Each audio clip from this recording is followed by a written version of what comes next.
आपने सुना होगा कि ज्योतिष की दुनिया में कुछ खास योग होते हैं जिनके आपकी जन्म कुंडली में होने से आपके धन संपत्ति में तो वृद्धि होती ही है, मान सम्मान में भी वृद्धि होती है, समाज में आपका नाम होता है। खास करके कुछ विशेष योगों की बात तो अपनी जगह पे है, लेकिन इस विशेष योग में एक योग होता है लक्ष्मी नारायण योग।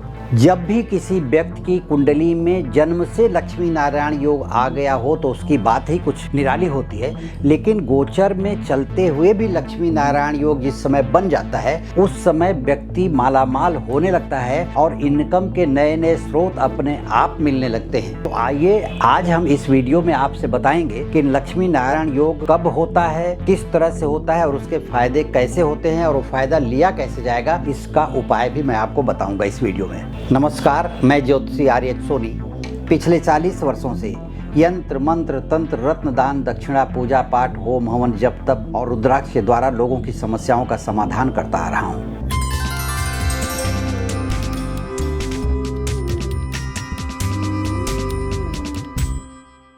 आजकल प्रत्येक व्यक्ति धनी बनने का सपना देखता है, चाहे वह छोटा व्यापारी हो या बड़ा उद्योगपति हो, छोटी नौकरी करता हो या बड़े किसी पद पर है, प्रतिष्ठित जगह पर बैठा हो। जीवन में धन सबसे जरूरी है और यह नौकरी या उद्योग धंधे धन के लिए ही किए जाते हैं, क्योंकि धन नहीं रहने पर अनेकों प्रकार की संकट का सामना करना पड़ता है। धन इसलिए व्यक्ति कमाना चाहता है कि वह अपने परिवार के या अपनी सुख सुविधाओं को पूरा कर सके। तो ऐसे में धन कमाने के योग की बात मैं जो कर रहा हूँ, लक्ष्मी नारायण योग, यह या तो जन्म कुंडली में जन्म से ही मिल जाता है या गोचर में कभी आते आते वह आपके जन्म कुंडली में वो भाव बना देता है कि अब लक्ष्मी नारायण योग आपको आ गया है और अब आप कम मेहनत करके अच्छा पैसा कमा सकते हैं। तो ज़रूरत है तो लक्ष्मी नारायण योग की तलाश करने की, कब आपकी जन्म कुंडली में लक्ष्मी नारायण योग बनता है और अगर जन्म से है और वह प्रभाव नहीं दे रहा है। कभी कभी ऐसा होता है कि लक्ष्मी नारायण योग है,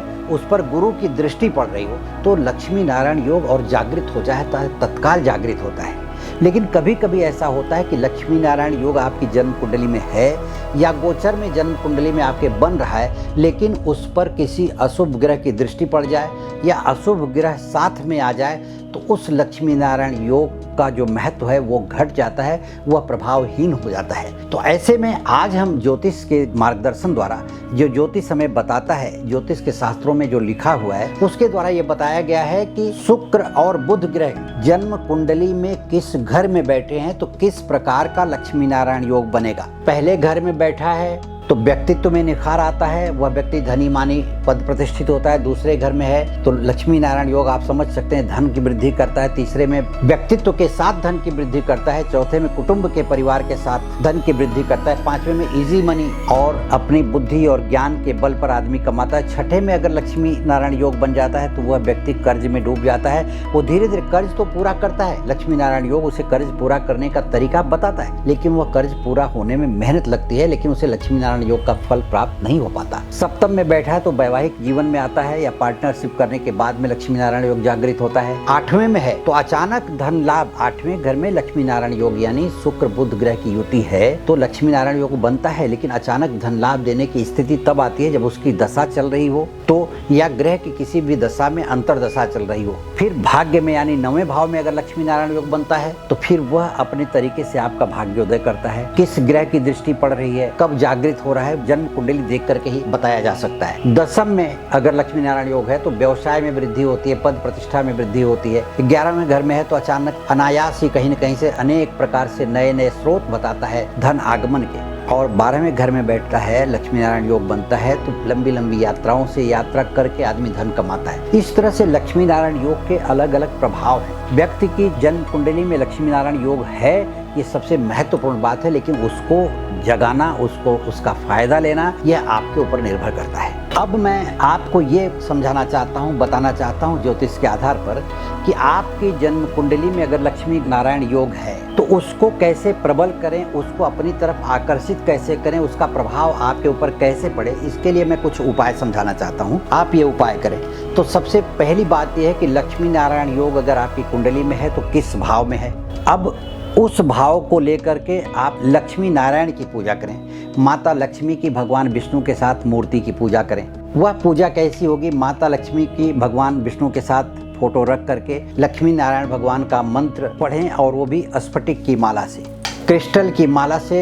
माँ लक्ष्मी के मंत्र का पठन करने से माँ लक्ष्मी जल्दी प्रसन्न होती हैं, भगवान विष्णु प्रसन्न होते हैं और आप पर अपनी कृपा बरसाते हैं और लक्ष्मी नारायण योग जागृत होता है। क्रिस्टल की माला शुक्र का कारक है। शुक्र और बुध मिल करके राजयोग बनाते हैं, लक्ष्मी नारायण योग बनाते हैं। तो इस तरह से यह शुक्र की माला प्रबल योग कारक है लक्ष्मी नारायण योग का महत्व बढ़ाने के लिए। दूसरा उपाय इसका ये है कि कच्छप पर बना हुआ क्रिस्टल का श्री यंत्र लें, लेकिन कच्छप पे बना हुआ, कछुए पे, कासव पे। ये कछुए का मुंह है, ये कछुए के पैर हैं, इस पर बना हुआ श्री यंत्र। इस श्री यंत्र की नियमित अगर आपके पूजा घर में रख करके नित्य पंचोपचार पूजन करके अगर विधि विधान से माता लक्ष्मी का पाठ किया जाता है, श्री सूक्त का पाठ किया जाता है, तो आपके घर में धन का भंडार भरता जाएगा।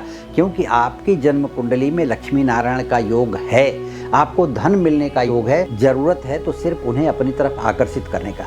एक बात और ध्यान में रखें कि लक्ष्मी नारायण योग अगर परिवार के किसी भी सदस्य की कुंडली में है, तो उस सदस्य के हाथ से अगर पूजा करवाते हैं, अगर आपका छोटा बच्चा है और लक्ष्मी नारायण योग उसकी जन्म कुंडली में है, तो उस छोटे बच्चे के हाथ से हल्दी कुमकुम भी आप चढ़वा देंगे, वो भगवान के मंदिर में आकर के स्पर्श कर देगा श्री यंत्र को, या एक बार कुछ भी फूल चढ़ा देगा, तो लक्ष्मी नारायण योग उस बच्चे की पत्रिका के अनुसार जागृत होगा और आपके जीवन में उसका प्रभाव पड़ता रहेगा।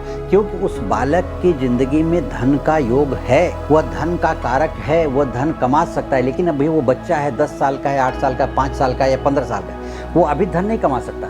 तो उसके भाग्य से उस परिवार का जो मुखिया है या जो प्रमुख है, जो धन कमाने का काम करता है, कोई नौकरी करता है या व्यापार चलाता है, उसके भाग्य में वृद्धि होगी। तो इस तरह से लक्ष्मी नारायण योग जागृत होगा और आपके यहाँ उसके अनुसार आपको धन की प्राप्ति होगी और आपके परिवार का जीवन सुखमय चलता रहेगा।